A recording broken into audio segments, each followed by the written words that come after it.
Hi hello నమస్తే, నేను మీ రసూలేన్ Khan, astronumerology coach and consultant. ఈరోజు మనము చాలా ఫార్చ్యూన్ 500 కంపెనీస్లలో కొన్ని అన్లక్కీ నెంబర్స్ మనం అనుకుంటుంటాం కదా జనరల్గా. అలాంటి కంపెనీలు కూడా ఇప్పుడు టాప్ మోస్ట్ లీడ్ చేస్తున్నాయి అనేది మనం తెలుసుకోబోతున్నాం. మనం జనరల్గా చాలా సందర్భాలు ఈ నెంబర్ మంచిది కాదు, ఆ నెంబర్ మంచిది కాదు అని మీరు చాలా చోట్ల విని ఉండొచ్చు. కొన్ని సందర్భాల్లో నేను కూడా చెప్పి ఉండవచ్చు. కానీ నేను ప్రతిదీ చెప్పేది ఏంటి అంటే సందర్భానుసారం పర్సన్ టు పర్సన్ మారుతుందని మాత్రం నేను ప్రతి వీడియోలో నేను చెప్పడం అయితే జరిగింది. ఎందుకంటే ఏ నెంబర్ అయితే మనం మంచిది కాదనుకుంటామో అదే number best of the best result ఇస్తుంది అనేది కూడా నేను చెప్పడం అయితే జరిగింది. ఇంతవరకు నేను ఈ నెంబర్ మంచిది కాదు అని నేనైతే ఎవరికి చెప్పలేదు. కానీ ఆ పర్సన్కి అతనికి షూట్ కాకపోవచ్చు అని నేను చెప్పడం. ఎందుకంటే ప్రతి నెంబర్ మనకి బెస్ట్ రిజల్ట్ అనేది ఇస్తుంది. కానీ అంటే సమయానుసారం అవి ఇబ్బందులు కలిగించే అవకాశాలు ఉంటాయి. దాన్ని కనుక మనం పసిగట్టగలిగితే ఆ యొక్క గండాన్ని నుంచి మనం బయటపడవచ్చు. ఎందుకంటే ప్రతి ఒక్కరి లైఫ్లో అప్ అండ్ డౌన్స్ కామన్. అది అంబానీ కావచ్చు, ఎవరైనా కావచ్చు, బిల్ గేట్ కావచ్చు. సో అది దాన్ని గ్రహించాలి. ఎంత పెద్ద వ్యక్తికైనా, నరేంద్ర మోడీ గారికైనా ఇబ్బందులు కలగక మానలేదు, చంద్రబాబు గారికైనా ఇబ్బందులు కలగమానాలి, పవన్ కళ్యాణ్ గారికైనా ఇబ్బందులు. అంతేగాని మనం పవన్ కళ్యాణ్ పేరు పెట్టుకుంటేనే మనం పవన్ కళ్యాణ్ అయిపోతాము అనుకుంటే అది పప్పులో కాలేసినట్టు. సో మహేష్ బాబు నెంబర్ ఈ నెంబర్ మీద ఉంది కాబట్టి మీరు ఈ నెంబర్ మీద పెట్టుకోగలిగితే మీరు మహేష్ బాబు కాలేరు కదా. సో అది కూడా గ్రహించాలి. కాబట్టి మహేష్ బాబు నెంబర్ మహేష్ బాబుకే, పవన్ కళ్యాణ్ నెంబర్ పవన్. కానీ నేను ఏంది, నాకు ఏ నెంబర్ బాగుంటుంది, నా ప్రొఫెషన్ ఏంది, దానికి నేను షూటబుల్గా అవుతానా లేదు, నా నెంబర్ ఆ నెంబర్కి షూట్ అవుతుందా లేదా, నాకు ఆ రిజల్ట్ ఇస్తుందా లేదా, నేను కూడా ఆ విధంగా కష్టపడుతున్నానా లేదా అనేది కూడా గ్రహించాలి. అంతేగాని నేను నెంబర్ పెట్టుకున్నాను, మంచి top of the top numerologist దగ్గర కన్సల్ట్ అయ్యాను, అతను మంచి మహేష్ బాబు పవన్ కళ్యాణ్ నెంబర్ నేను తెచ్చి నాకు పెట్టారు కాబట్టి నేను పోయి హ్యాపీగా దిండేసి పడుకుంటాను, ఇంకా నేను రేపు మహేష్ బాబుని అయిపోతాను అనుకుంటే కుదరదు. మీరు పడే కష్టం మీరు పడాలి. మీ కష్టానికి ఇది హెల్ప్ అవుతుంది, అప్పుడు రిజల్ట్ ఇస్తుంది. అది బాగా గుర్తుపెట్టుకోవాలి. ఓకేనా? సో మనం వెళ్ళిపోదామా? ఇన్ని రోజులు మీకు అంటున్నారు కదా డెత్ నెంబర్, 13వ నెంబర్ అంటేనే డెత్ నెంబర్.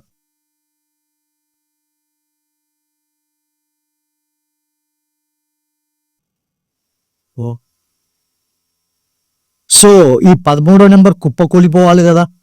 డెత్ నెంబర్ అంటే డెత్ ఏమో, చనిపోతామేమో, చాలా మంది డౌట్లు ఉన్నాయి. 13వ నెంబర్ సార్ నేను డెత్ అయిపోతానేమో. చూపిస్తాను. కొన్ని ఫార్చ్యూన్ 500 కంపెనీస్ తెలుసా?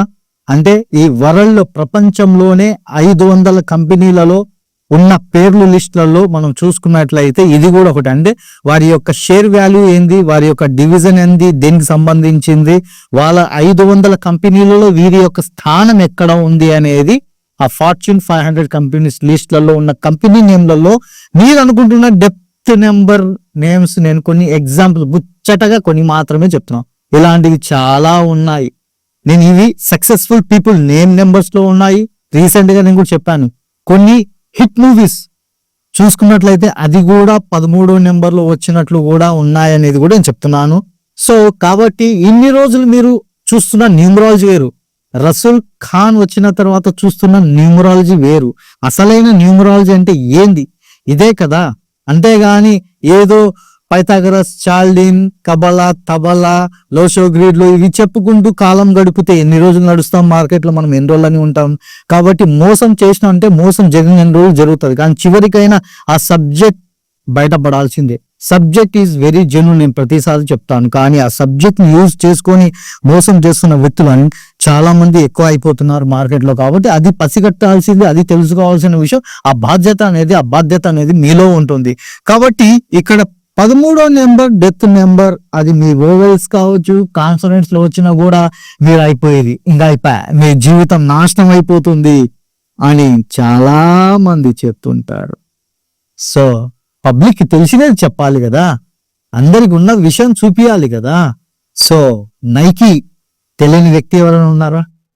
జీవితంలో ఒక్కసారైనా ఈ షూ నేను కొనాలి, ఈ బ్రాండ్ నేను యూస్ చేయాలి అని అనుకుంటారు కదా. ప్రతి ఒక్క స్పోర్ట్స్ పర్సన్ ఖచ్చితంగా ఇది వేసింటారు.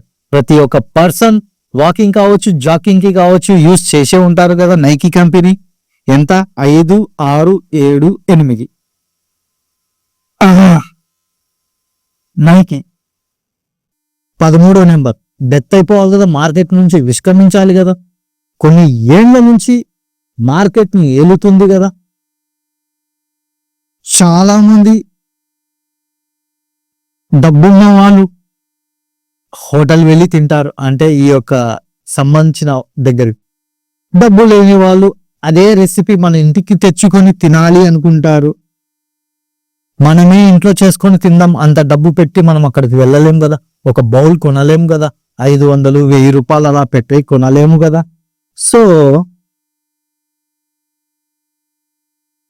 ఈ నెంబర్ ఎంత చూడండి. ఇదంతా మన కళ్ళ ముందు ఉండేటివి మాత్రమే. నేను మళ్ళీ కళ్ళ ముందు లేనిది ఏదో నా ఇంటి వెనకాల ఉన్న వాళ్ళవి, నా ఇంటి ఎదురుగా ఉన్న వాళ్ళవి, నా ఫ్రెండ్స్ లో ఉన్న వాళ్ళవి నేను చెప్పట్లేదు. గూగుల్లో కొడితే మీకే మీ కళ్ళ ముందుకు వచ్చి నిలబడతాయి. మనం ప్రతి చోట వెళ్ళేటప్పుడు మన కళ్ళకు కనిపించేదే. ప్రతి ఒక్క షూ కంపెనీ ఎక్కడ పోయినా, అంటే చెప్పులు కొనాలి అని వెళ్ళినా కూడా, మనం ఏమైనా షూ కొనాలని వెళ్ళినా కూడా కనిపించేదే ఇది. ఎక్కడైనా ఫుడ్ తినాలంటేనే ఈ మధ్య KFC బ్రాండ్, ప్రతి ఒక్కరు తిని తీరాల్సిందే KFCలో. సో చూశాం కదా. తర్వాత సో నా బోర్డు చాలా చిన్నగా ఉంది కాబట్టి మీకు అందరికీ తెలియాలి కదా. HSBC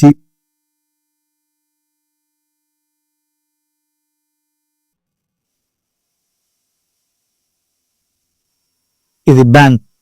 HSBC అందరికి తెలిసినదే. ఎక్కడో ఒక చోట మనం చూస్తూనే ఉంటాం, ఎక్కడో ఒక చోట మనం చూస్తూనే ఉంటాం. 13వ number. Still top company, fortune కంపెనీలు. ప్రతి ఒక్కరి లైఫ్ లో ఈ ఖచ్చితంగా ఫ్యామిలీ వాళ్ళు, ఫ్యామిలీ పర్సన్ యూజ్ చేసే ఉంటారు. హోండా అంటే హీరో కంపెనీ నుంచి డివైడ్ అయింది. సో కాబట్టి ఇప్పుడు కేవలం హోండా కంపెనీ.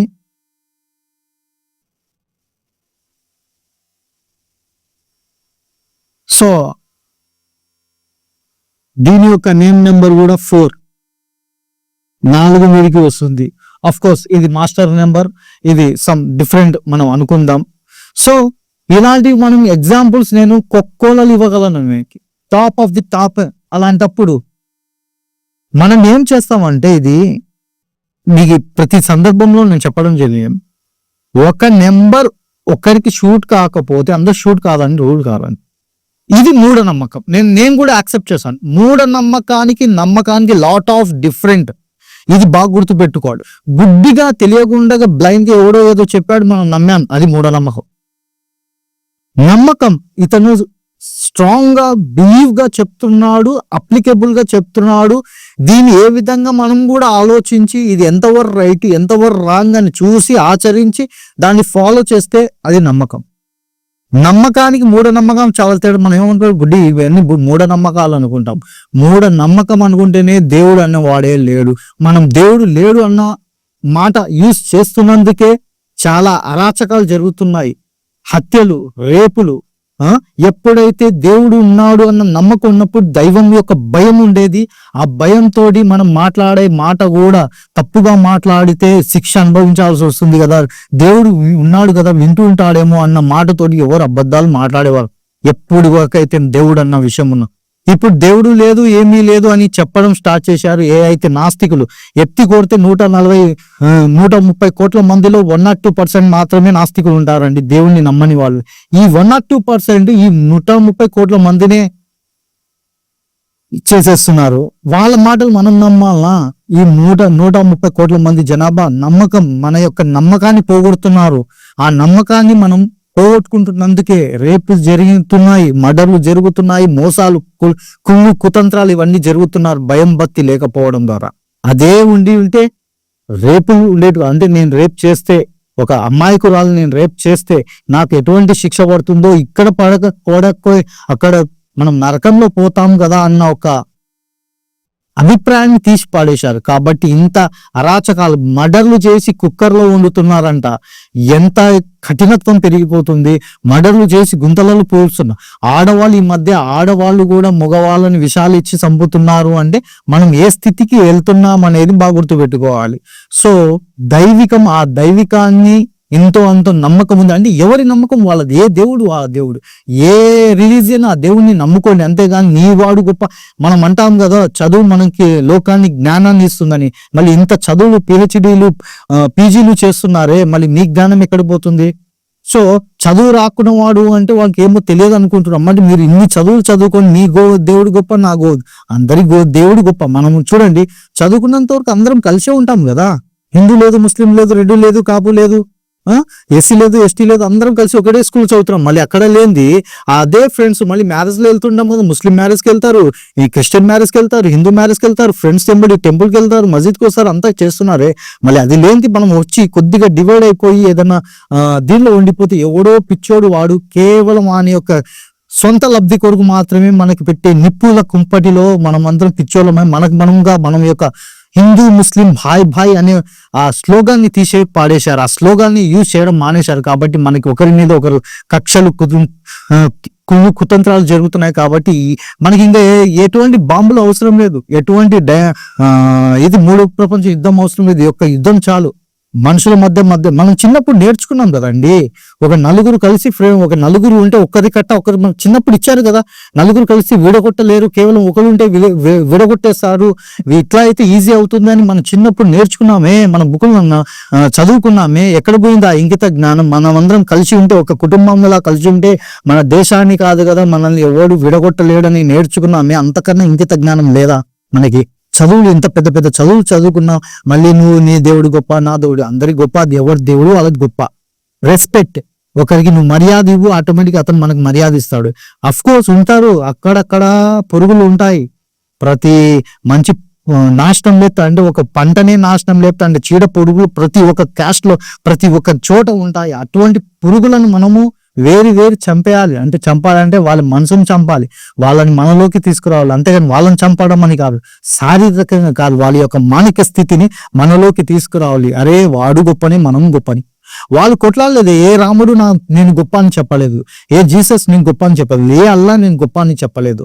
అందరూ వాళ్ళ పని వాళ్ళు చేసుకుంటూ పోయారు. కనీసం వాళ్ళు చేసుకున్న దాన్ని కూడా వాళ్ళ పేర్లు చెప్పుకొని మనము అనవసరంగా కాలం గడుపుతూ వాళ్ళ వీళ్ళ దాకా కొట్లాటలు పెట్టుకుంటా ఈ కేవలం రాజకీయ లబ్ధుల కొరకు కొందరు చేస్తూ ఉంటారు. కొందరు వాళ్ళు ఎదగడానికి కొందరు తప్పుడు గురువులు ఉంటారు. ప్రతి ఒక్క కులంలో ఉన్నారు. నేను ఇది చెప్తాను, ప్రతి ఒక్క కులంలో ఇట్లాంటి గురువులు చాలా మంది ఉన్నారు. కాబట్టి ఆ ముసుగు ధారణ చేసి, అది అంటాం కదా, మేక వన్న పులులు అంటాం కదా, ఇలాంటి వాళ్ళని నమ్మి మనం కొన్ని కోట్ల మంది ఉన్నాం. మనమేందండి 1% వాళ్ళని చూసి నీ దేవుడు గొప్ప, నా దేవుడు గొప్ప, మనమందరమే గొప్పలం, మనం గొప్పలం. దేవుళ్ళు మనకు ఆ రోజే నేర్పించారు. వాళ్ళు ఏం నేర్పించారు? మేమే కష్టాలని అనుభవిస్తున్నాము, మీరు అనుభవించే కష్టమా, దాన్ని ఒక దీనిగా స్పోర్టివ్ గా తీసుకోమని వాళ్ళందరూ చేశారు. చూడండి, ప్రతి ఒక్క దేవుడు, ఇప్పుడు హిందూ దేవుల్లో చెప్పుకుంటామే 3 కోట్ల మంది దేవతలని మనం చెప్పుకుంటామే. ఆ దేవతలు ఒక్కరన్నా రాజయోగాలు అనుభవించారు? ఎవరు అనుభవించలే. ప్రతి ఒక్కరు ఇబ్బందులు, బాధలు, కష్టాలు అన్ని అనుభవించి రాజ్యాలు వదిలి అడవులలోకి వెళ్ళిపోయి బతికారు. భార్యల కొరకు కావచ్చు, భర్తలు పిల్లల కొరకు కావచ్చు, వాళ్ళు అంతా అనుభవించారు. అంటే రీజన్ దాని నుంచి మనం మంచి సారాంశాన్ని తీసుకోవాలి. అంతేగాని నా దేవుడు గొప్ప, నీ దేవుడు గొప్ప, ఎవరెవరో 400 years బ్యాక్ ఏదో చేశారు అని ఎవరు తప్పు చేస్తే ఆ తప్పుని ఇప్పుడు మనం చేయడం ఏందండి పొరపాటులు. సో కాబట్టి ఎవరికైనా హట్ అయింటే మాత్రం దయచేసి ఆలోచించండి. మనం అనవసరంగా ఎవడో చెప్పింది మాత్రం గుడ్డిగా నమ్మకండి. మీకు మీరుగా ఆలోచించండి. వీడు చెప్తున్నాడు ఎంతవరకు రైట్, వీడిది ఎంతవరకు మనం నమ్మొచ్చు, వీడు ఎంతవరకు రైట్, వీడి సబ్జెక్ట్ డాడా లేకపోతే ఏది అనేది ప్రతి ఒక్కరిని మనం అంతేగాని గుడ్డిగా వాడేదో చెప్పాడు మనం ఎగరడం. కామెంట్లు కూడా ఎలా పెట్టేస్తారంటే నీది ఈ జాతి, నాది ఏ జాతి ఏదైతే మానవ జాతులం అండి మనము. నోరున్న మానవ జాతులం. నోరు లేని పక్షులు, నోరు లేని జంతువులు ఈ మధ్య కాలంలో ఒకరికొకరు స్నేహాలు చేస్తున్నాయి. అంటే పిల్లి కుక్కకే పడదు, అలాంటివి స్నేహాలు చేస్తున్నాయి, రక్షిస్తున్నాయి, కాపాడుతున్నాయి. అంటే వారి యొక్క జాతి వైర్యాన్ని కూడా పక్కన పెట్టేసి కలిసిపోతున్నాయే. మనమంటే నోరున్న వాళ్ళం, మనం ఏ విధంగా ఉండాలి ఆలోచించండి. వాళ్ళకంటే చెప్పుకోవడానికి నోరు లేదు, ఉండింటే మాత్రం మనకు ఖచ్చితంగా తిట్లు పడేటి అసలు ఏం రా మూర్ఖులారా, మీకున్న దీనికి మీరు ఎలా ఉండాలి అని.